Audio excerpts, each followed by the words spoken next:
Beberapa hari lalu, trending ajakan BEM UI untuk para capres datang ke kampus dan berdebat atau diuji bagaimana gagasan mereka. Sebenarnya ide tersebut bukan hal baru. Rocky Gerung di saat awal-awal terkenal sering mengkritik cara kampanye politik sekaligus mengajukan ide, yaitu hanya di kampus dan mahasiswalah yang punya kualitas untuk menguji calon pemimpin bangsa. Alasannya sederhana menurut Rocky. Calon pemimpin bangsa haruslah punya nalar dan akal sehat yang selaras dengan gagasan serta visi mereka. Sebab menurutnya, jika ide-ide mereka tidak selaras dengan nalar logis dan akal sehat, maka pada dasarnya mereka hanya menginginkan kekuasaan dan akan menyengsarakan masyarakat Indonesia. Meskipun terdengar bijaksana, apakah ide tersebut seefektif yang mereka bayangkan? Dan benar-benar bisa melihat calon mana yang punya kualitas lebih baik dari yang lain? Atau justru sebaliknya, hanya sebagai formalitas demokrasi tanpa dampak konkret terhadap ruang politik di Indonesia. Di video ini, pertama-tama kita akan melihat bagaimana ide Rocky sedari awal problematik dan melupakan dimensi penting politik itu sendiri. Lalu kemudian menjelaskan mengapa usulan BEM UI ini merupakan ide buruk secara konseptual ataupun dimensi konkret di dalam politik. Mengapa ide Rocky ini bermasalah?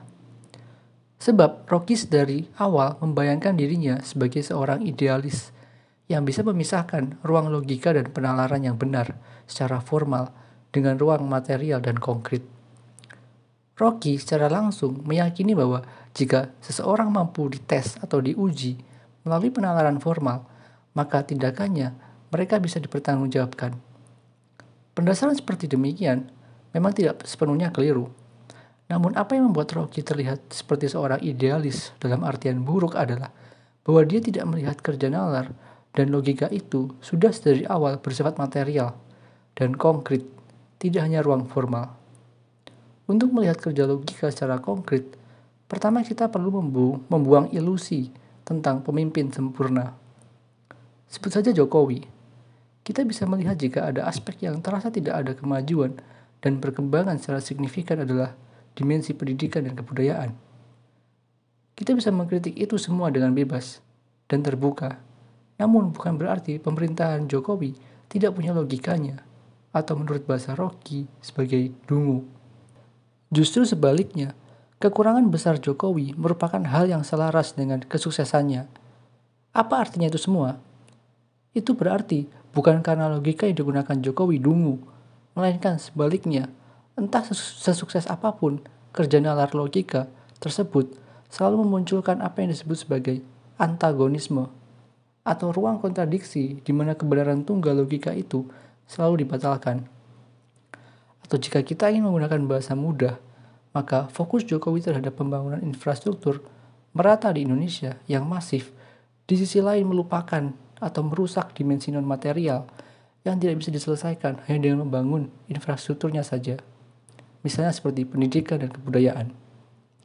Apa yang seharusnya dilakukan bukanlah menghilangkan antagonisme yang ada, melainkan mengevaluasinya. Evaluasi ini tidak hanya dilakukan secara formal logis saja, tetapi juga secara konkret.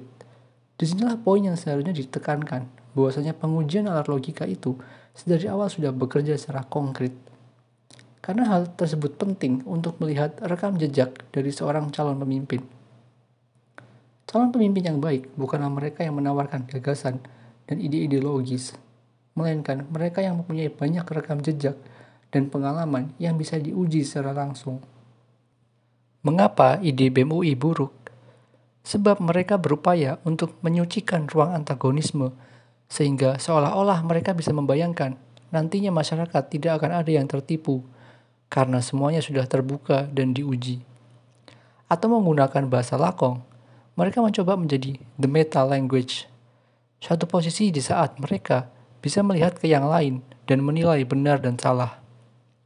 Hal tersebut terkesan utopis dan tidak mungkin, karenanya pengujian yang benar bukanlah tentang apa yang akan terjadi, melainkan tentang apa yang sudah terjadi. Artinya, BEM UI yang menganggap diri mereka di luar pengujian itu sendiri, sedari awal sudah menjadi bagian yang juga harus diuji. Inilah yang disebut pengujian retroaktif, yang berarti pengujian harusnya bersifat total. Sehingga, jika seseorang menjadi calon pemimpin, bukan berarti karena pada saat itu dia mempunyai gagasan logis, melainkan sedari awal ada semacam kepastian atau keniscayaan di mana setiap tindakan dan rekam jejak kerja dia mengarah kepada apa yang akan terjadi dengannya saat menjadi pemimpin. Bahasa mudahnya, pengujian tersebut sudah terjadi bahkan sebelum tindakan pengujian itu dilakukan. Karenanya, slogan demokrasi, semua orang bisa atau berhak menjadi presiden, tidaklah etis. Sebab slogan tersebut mengasumsikan kita bisa memotong jalan panjang dari mana dan apa yang seseorang perlu kerjakan untuk menjadi pemimpin hanya karena dipilih secara demokratis. Dan tentu saja, semua jalan tersebut berisi antagonisme yang tidak bisa direduksi untuk kepentingan praktis semata. Inilah mengapa upaya untuk berdebat di kampus dengan mahasiswa merupakan tindakan tidak etis, sebab mereka, BEM UI, mencoba mereduksi ruang politik yang penuh antagonisme sebatas pada politik praktis. Ruang politik sesungguhnya bukanlah sebatas tentang mencari pemimpin yang bersih dan logis, melainkan ruang kontradiksi yang penuh ketidakpastian.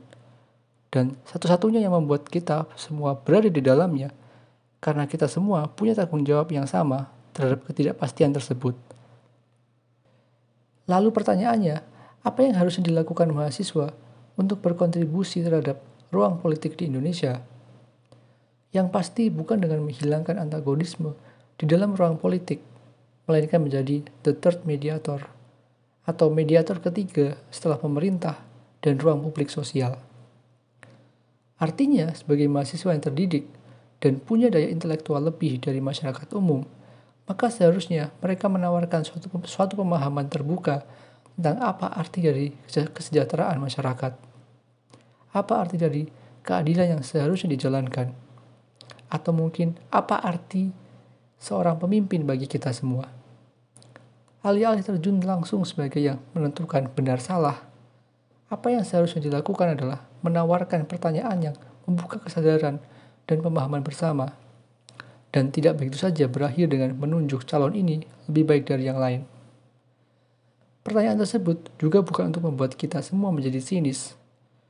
Semua calon sama saja.